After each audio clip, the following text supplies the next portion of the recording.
Hai semuanya, balik lagi di Warga Anime, warganya para ibu sedunia. Dan masih bersama Mr. Q di sini.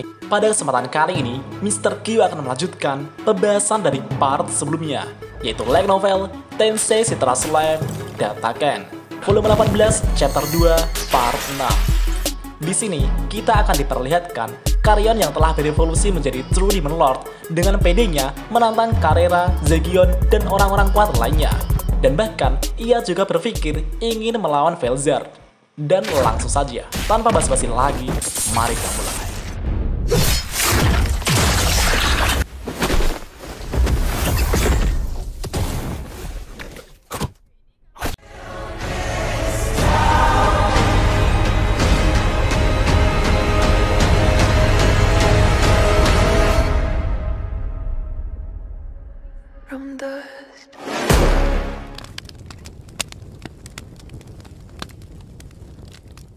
Setelah Carrion berevolusi menjadi True Demon Lord, dia bahkan ingin menguji kekuatannya dengan menantang Carrera. Tapi, karena mereka saat itu tidak berada di labirin, Rimuru menghentikan mereka. Karena itu akan sangat berbahaya bagi mereka.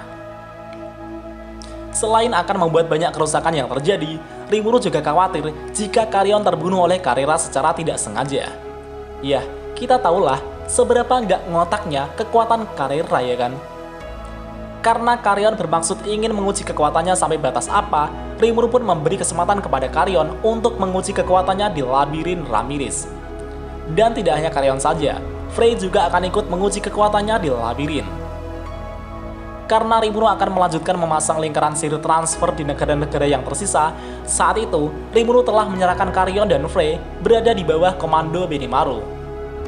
Setelah Rimuru menyelesaikan kunjungannya di berbagai negara, Rimuru kembali ke labirin dan bertanya kepada Benimaru tentang latihan dan status Carrion dan Frey saat ini. Carrion dengan EP 2.773.537, ras Beast God, Greater Chaos Spirit. Sedangkan Frey memiliki EP 1.948.734, ras Bird God, Greater Chaos Spirit. Setelah mereka berevolusi menjadi True Demon Lord, kekuatan Carrion telah meningkat 4 kali lipat, sedangkan Frey telah meningkat 5 kali lipat. Setelah itu, Rimuru bertanya kepada Benimaru, pertarungan seperti apa yang telah ditunjukkan Carrion saat ini? Benimaru pun menjawab, akulah orang yang pertama kali melawan Carrion. Bagi Benimaru, ini adalah pembalasan atas kekalahannya dengan Carrion dahulu, ketika Benimaru ditunjuk menjadi perwakilan Tempest di Zurazania. Benimaru telah bertarung dengan serius, dan Carrion mengerahkan segalanya, dan hasilnya dimenangkan Benimaru dengan selisih yang tipis. Sebenarnya, Rimuru tidak meragukan kemenangan Benimaru, tapi Rimuru merasa kesal mendengar bahwa itu dimenangkan dengan selisih yang tipis. Ciel pun mengatakan, itu karena Carrion mengambil langkah pertama yang mematikan. Dan saat ini, Ciel akan memutar hasil rekaman labirin di pikiran Rimuru. Di sana terlihat Carrion mengangkat senjatanya, dan tiba-tiba seluruh tubuh Carrion berubah menjadi cahaya dan menyerang Benimaru. Itu adalah skill Burst Roar, yang merupakan meriam partikel yang dapat menembus musuh yang ditargetkannya. Karena Benimaru menanggapi bahaya akan serangan itu, Benimaru pun akan mengaktifkan skill Hit Haste dari skill Ultimate Hit King Amaterasu. Itu adalah kekuatan pamungkas dari Formhead. Dengan itu, Benimaru dapat mencegah serangan apapun yang mengarah kepada dirinya. Menurut Rimuru, jika itu tidak diaktifkan, Benimaru akan kalah pada langkah pertama.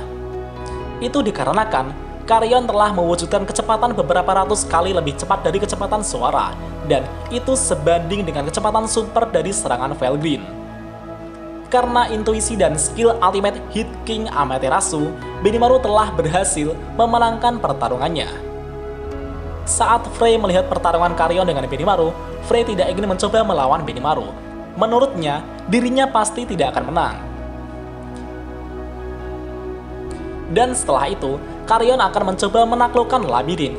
Carrion telah menghadapi kelompok Adalman. Alhasil, Carrion dengan mudah mengalahkan mereka meski itu 3 lawan 1. Carrion menggunakan Burst Roar dengan kecepatan yang luar biasa. Jadi, Adelman dan yang lainnya tidak punya waktu untuk melakukan tindakan balasan. Saat itu, Wenty bertindak sebagai tameng, Albert sebagai penjaga, dan Adelman sebagai penyerang. Kombinasi itu hancur saat Wenty pertama kali dikalahkan. Carrion kemudian mengabaikan Albert dan mengejar Adelman yang merepotkan. Cara Carrion bertarung mengingatkan pada singa yang sedang berburu. Meskipun Carrion belum memiliki skill ultimate dan juga belum memiliki peralatan tingkat mitos, Carrion telah mampu mengalahkan Adelman yang sudah memiliki skill ultimate. Menurut Ciel, itu dikarenakan Carrion telah menjadi bentuk kehidupan spiritual, jadi kekuatan kemauannya mampu menyaingi kekuatan ultimate. Dengan kata lain, Carrion memiliki kekuatan ofensif yang lebih besar daripada multilayer barrier milik Adelman yang telah diperkuat oleh Necronomicon. Dan selanjutnya, yang dihadapi Carrion adalah Kumara. Akan tetapi, Kumara tidak ingin melihat detail pertarungan itu. Kumara percaya bahwa dirinya pasti mampu mengalahkan Carrion. Di awal pertarungan, Kumara tidak menunjukkan monster berekornya, sedangkan Carrion lebih unggul dalam nilai eksistensi. Namun, Kumara memiliki skill ultimate Beast King Bahamut. Dan seperti sebelumnya, Carrion melakukan langkah pertamanya dengan Burst Roar. Kali ini, itu menjadi beberapa kilatan cahaya dan mengarah ke Kumara dari segala arah. Di sisi lain, Kumara terbang ke langit dan mengaktifkan skill Gravity Domination. Hal ini menyebabkan cahaya membelok karena gravitasi super, dan serangan Carrion hanya menembus kaki Kumara. Kumara pun tidak melakukan serangan balik dan berfokus pada pemulihan kakinya. Carrion menjaga jarak dari Kumara dan mempersiapkan White Tiger Blue Dragon Strike. Setelah Kumara pulih, Kumara akan mulai menyerang, tetapi mereka saling bertemu. Dan beberapa saat berikutnya, sebuah getaran menjalar di udara. Kumara menukik ke bawah untuk menyerang Carrion dan melepaskan Nine-Tailed Piercing Strike. Sedangkan Carrion memusatkan kekuatan sihirnya pada White Tiger Blue Dragon Strike dan melepaskan Burst Roar.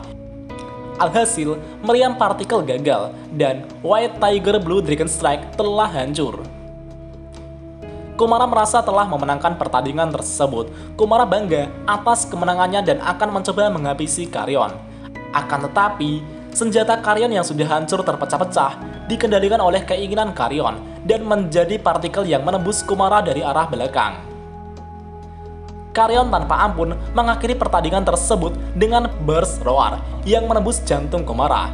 Itu terjadi saat Kumara telah berhenti bergerak dan kehilangan kewaspadaannya. Dan hasilnya adalah epic comeback. Carrion telah mengembalikan keadaan dan menang. Menurut Rimuru, Carrion namanya semakin pintar dan cerdik dalam gaya bertarungnya. Ini seperti apa yang dikatakan Guy Crimson. Guy percaya bahwa jika Carrion sudah berevolusi dan mendapatkan skill ultimate, Carrion akan menjadi aset yang besar. Dan itu semua telah dibuktikan Carrion meskipun belum memiliki skill ultimate. Dan selanjutnya, orang yang dilawan Carrion adalah Zegion. Rimuru tidak bisa membayangkan jika Zegion dapat dikalahkan. Dan betapa mengejutkannya, pertempuran itu terjadi seketika. Sebelum Carrion berubah menjadi partikel, Zegion tersenyum pada Carrion, seolah-olah itu adalah ilusi. Dan seketika itu juga, seluruh tubuh Carrion telah hancur terpotong-potong seperti daging cincang. Dengan itu, Carrion telah kalah tanpa melakukan apapun. Saat melihat itu, Rimuru sangat terkejut sekali gitu pak, dan mengatakan, "Hah? Instant skill? Apa sebenarnya Zegion itu?" Benimaru pun mengatakan, "Jika seandainya aku mencoba melawan Zegion sekarang, aku tidak yakin diriku bisa menang melawan Zegion." Benimaru pun tertawa getir. Rimuru yang mendengar perkataan Benimaru yang sejauh itu artinya Zegion memang sungguh sangat luar biasa. Zegion tidak seperti yang lainnya. Zegion selalu waspada terhadap musuhnya dan juga tidak sombong akan dirinya. Maka dari itu, Zegion tidak akan lengah sedikit pun. Dengan ini, tantangan Carrion sudah berakhir di sini. Dan selanjutnya adalah Frey. Tampaknya, Frey juga mengalahkan kelompok Adelman dengan cukup mudah pada saat itu. Setelah menonton rekamannya, Rimuru mengerti mengapa Frey bisa menang. Ya, itu dikarenakan Magic Interference milik Frey telah memblokir sihir Adelman. Saat itu, sebuah lingkaran dengan radius 50 meter di sekitar Frey telah menjadi area anti-sihir. Itu pun memblokir sihir Necronomicon milik Adalman. Pada titik ini, Adalman beralih ke sihir suci, Holy Cannon sebagai serangan utamanya. Tetapi, itu bukanlah langkah yang menentukan. Masalahnya adalah Frey bisa terbang, jadi dia bisa menghindarinya dengan mudah. Frey kemudian mendekati Venti yang bertindak sebagai perisai dan meraihnya dengan cakarnya. Cakar milik Frey mampu memblokir semua skill dan sihir musuh. Cakar Frey jelas-jelas merupakan bahaya tingkat mitos. Venti pun dihancurkan dari dalam dan meninggalkan medan perang. Setelah itu, Frey mengubah strateginya menjadi pertarungan jarak jauh. Karena serangan Adalman dan timnya diblokir, Adalman dan Albert selalu menerima serangan Frey dari atas. Karena tidak sabar dengan hal ini, Albert melompat dan membidik Frey. Tapi, itulah yang diinginkan Frey. Sebagai seorang Sky Queen, Frey mampu menghancurkan Albert dalam sekejap di udara. Jadi, Adalman adalah satu-satunya yang tersisa, tetapi dia tidak punya kesempatan untuk menang. Dia terpaksa harus kalah di hadapan Sky Queen Frey. Dan selanjutnya, yang dihadapi Frey adalah Kumara. Kekuatan mereka hampir seimbang, tetapi Frey memiliki cukup banyak pengalaman bertempur dibandingkan dengan Kumara. Itu adalah pertandingan yang sangat sengit. Mereka telah bertarung selama 3 hari, dan keduanya telah mengarahkan segalanya. Meskipun itu terlihat seri, tapi Frey berhasil memenangkan pertarungannya. Dan setelah itu, Rimuru bertanya, jadi apakah Frey menantang Zegion? Benimaru menjawab, Frey sudah pasti tidak akan menantang Zegion, tapi dia menantang Apito, dan hasilnya Frey berhasil menang saat itu. Dengan melihat hasil ini semua, Rimuru berkata, bagaimanapun, sekarang aku tahu apa yang mampu dilakukan oleh Frey, dan aku juga bisa melihat apa yang harus dikerjakan teman-temanku nantinya. Dan kita lanjut di part selanjutnya.